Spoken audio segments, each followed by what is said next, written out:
John, did you see the president's remarks at the UN yesterday? I did. Thoughts? Appalled. Appalled on every level. If you go back and you take a look at what presidents traditionally say when they speak to the United Nations, and you can go back to Dwight Eisenhower for the exemplar, really the best comments, Donald Trump is the antithesis of all the things that are proper. And you could see it in the response of the people in the audience at the UN. I have a very close relationship with the United Nations. I am the biographer of Harold Stassen, who really was the author of the UN Charter and was he was the last living signer of the UN Charter. And it's not that the criticisms that Donald Trump leveled about its certain failings in international relations aren't true.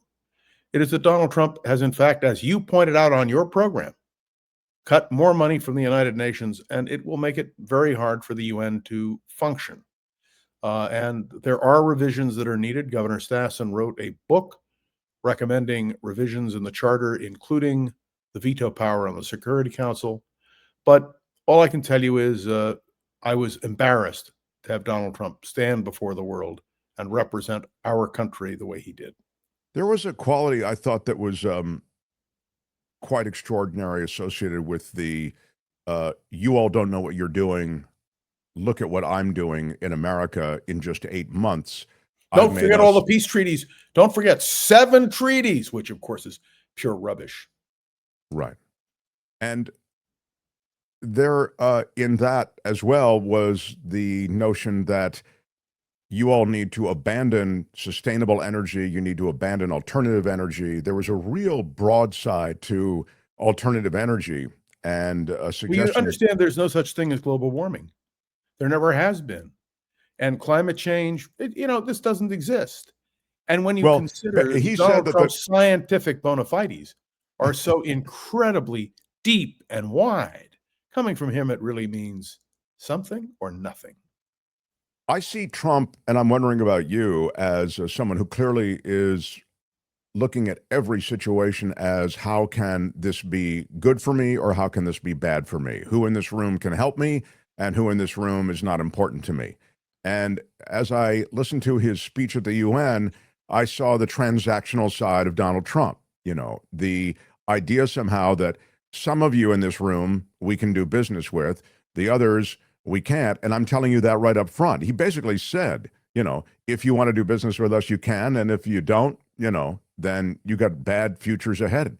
And you have so many of these smaller countries, John, who likely will come and abandon whatever values, strategies for the future associated with sustainable energy, et cetera, they might have had just so they can get help from the United States.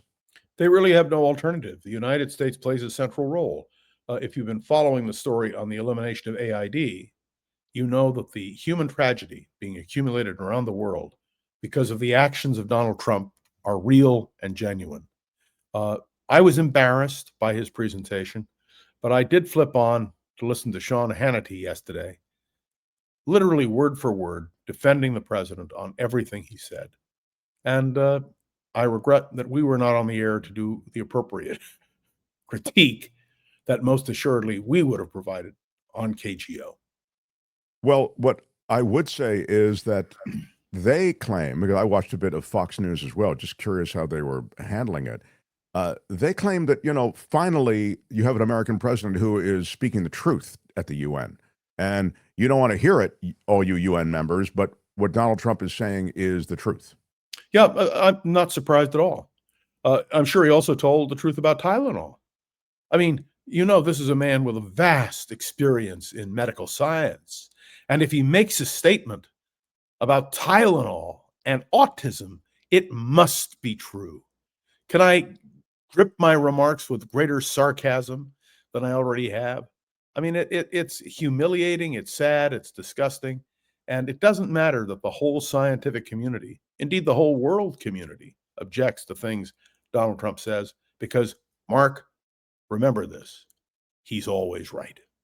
Well, that is exactly what he said at the UN. He said he was always right, and he said there was a hat that Trump was right about everything hat that was part of his campaign and now is a part of his administration, and is handed out at various events.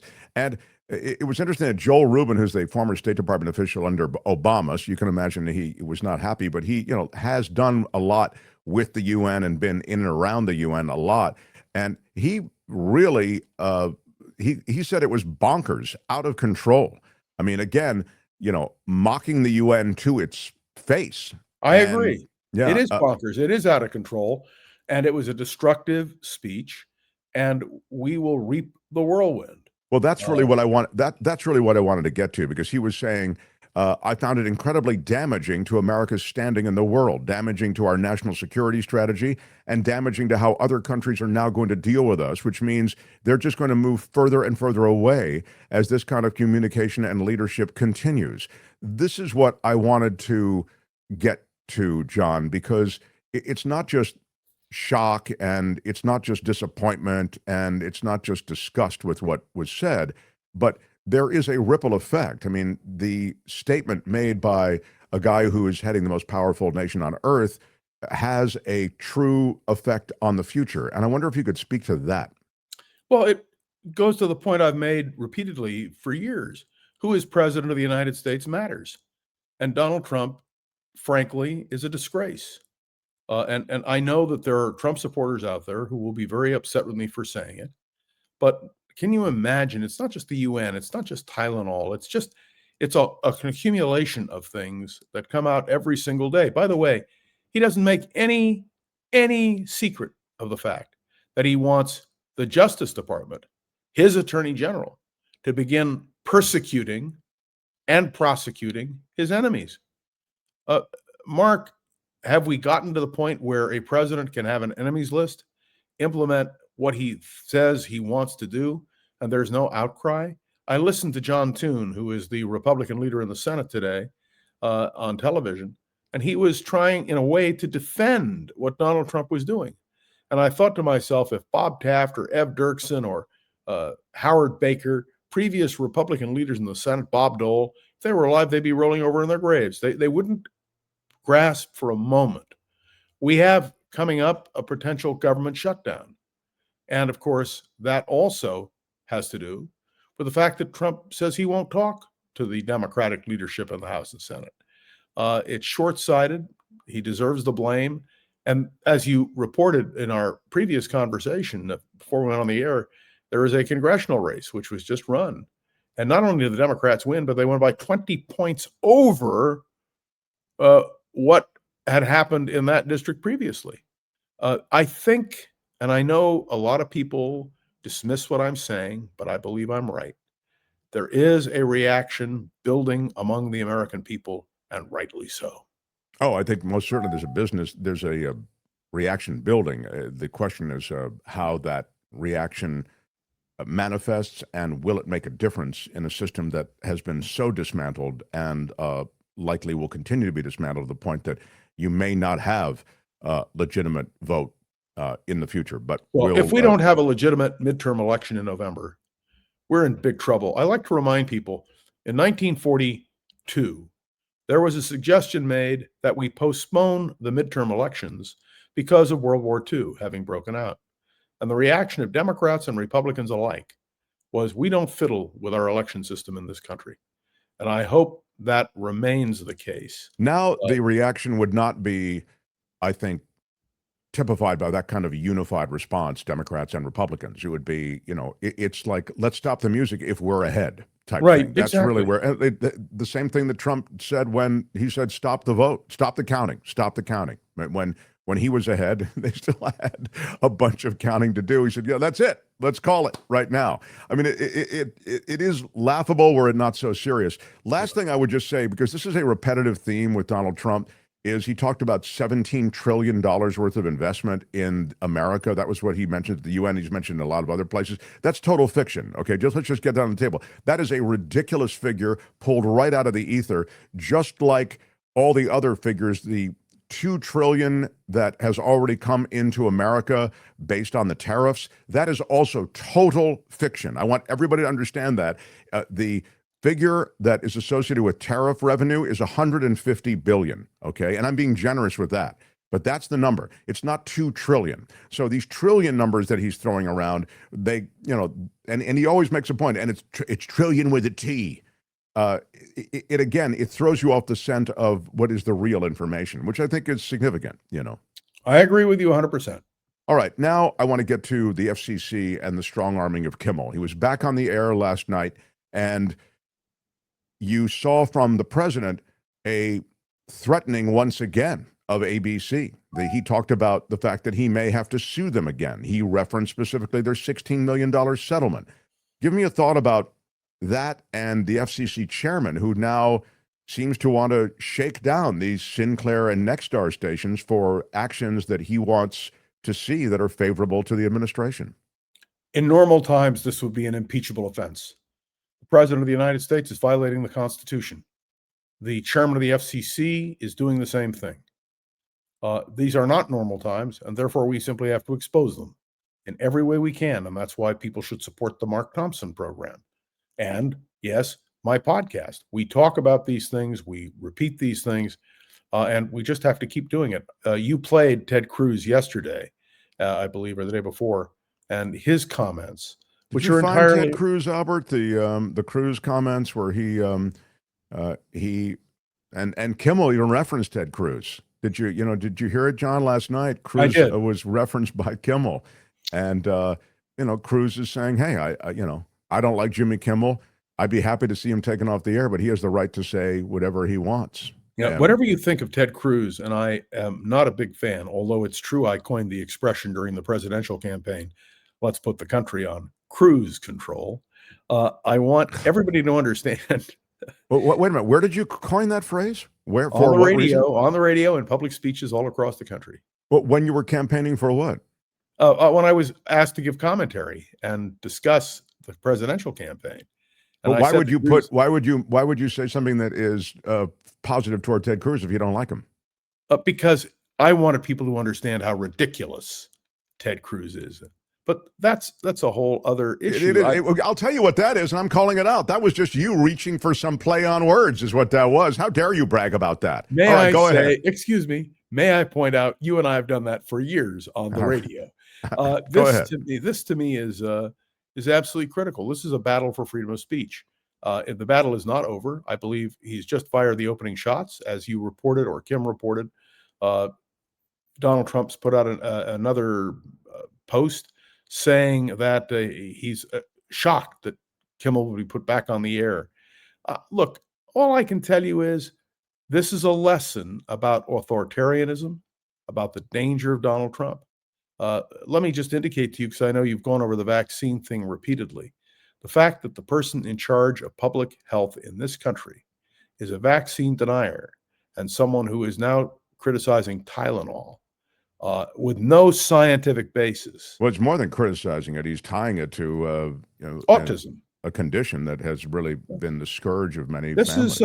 This is a disgrace. But remember, Mark, this is the same president who, at the height of COVID, said just drink bleach. Yeah, which people don't remember. The fact that I had a discussion with somebody I have great regard for, who said, all you do is criticize Donald Trump. And I said, you're absolutely right, because every day he says something else that is egregious, that is criticizable, and that is wrong. And I think unless it's called out, we're in big trouble. By the way, you heard Senator Thune today, who was the leader of the Republicans, who was asked directly about some of these issues. He tried to skate it a little bit because he didn't want to have a broil with the White House. But when he was asked about a third term for Trump, he at least was clear and precise. The Constitution won't allow it. And I think that also is very important for people. Yeah, you're right. That's not nothing. I mean, that matters. So JD Vance is on the road to becoming the Republican nominee for president.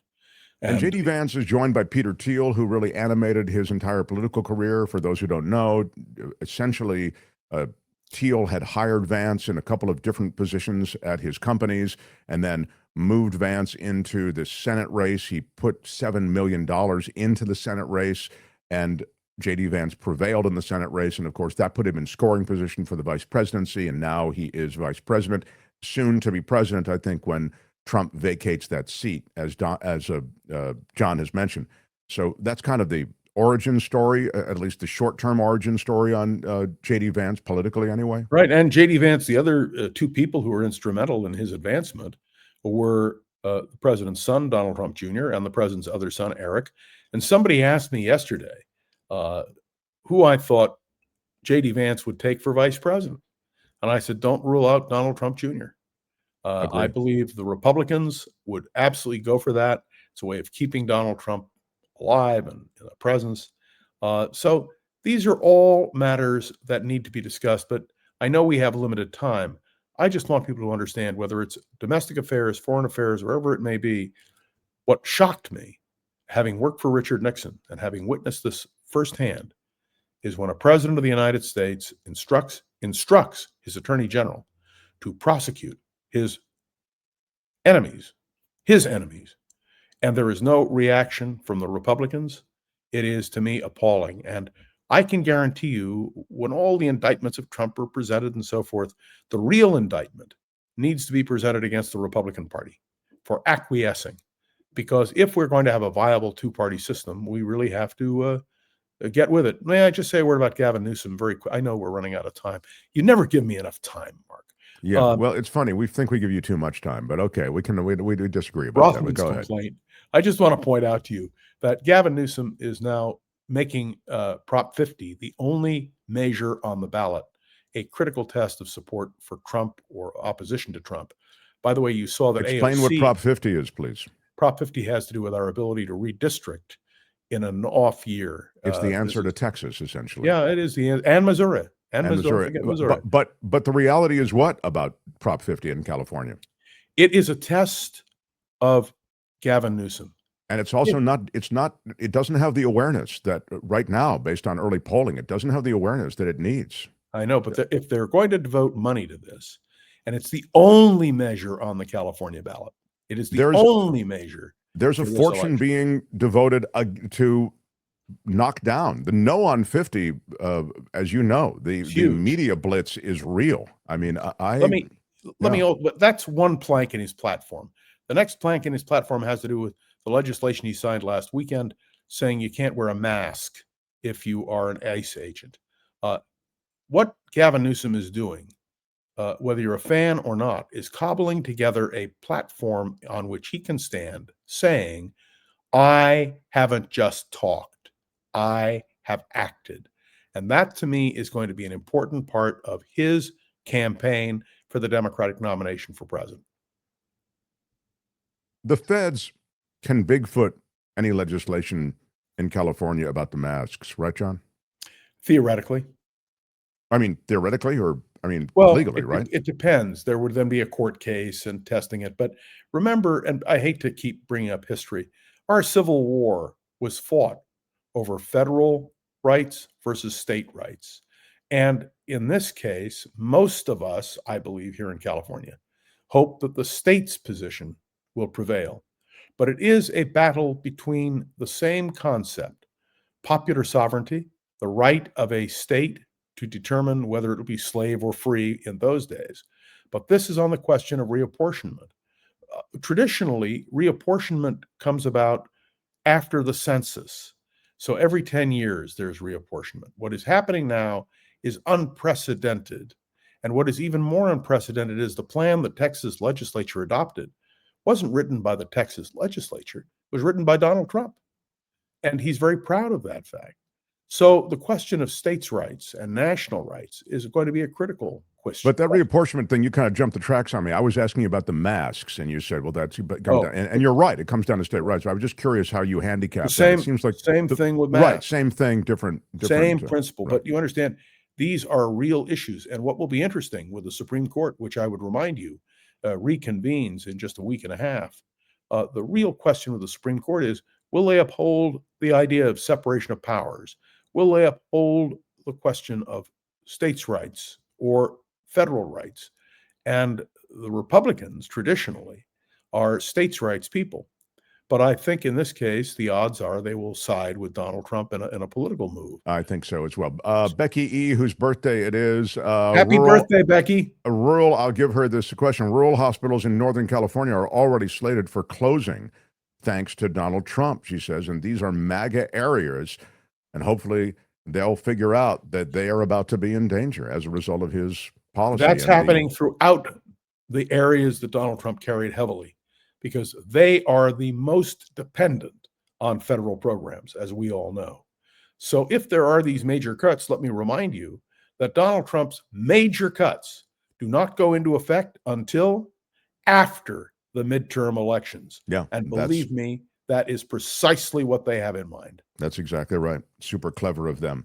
John Would you can mind? be Would you mind calling found. my? Would you mind calling my wife and saying I'm absolutely right? Would you mind? You are super clever, super smart. She knows it. And by now, it's too late for her to turn back. I am telling you that John will be here most Wednesdays, but apparently there's some Wednesday he can't make it in October, but it's not for a few weeks, so don't worry about it. He'll be back next Wednesday. It can be found on thevoicesf.org, thevoicesf.org, and his podcast is Around the Political World with John Rothman. It's a daily dose of Rothman magic. Love running around the schoolyard with you, John. Thank you. And I want to close by urging people to support the Mark Thompson program. You can see now the importance of free speech more than ever. And believe me, Mark, if the president could do it, he'd yank you off the air and he'd yank me off the air too. So we have an obligation to support each other. So support the Mark Thompson program. Thank you so much, my friend. Hi, it's Mark, and I thought that was great. Hit the notification bell. You'll know whenever there's a new video being dropped, and please subscribe to our channel to help us save the universe.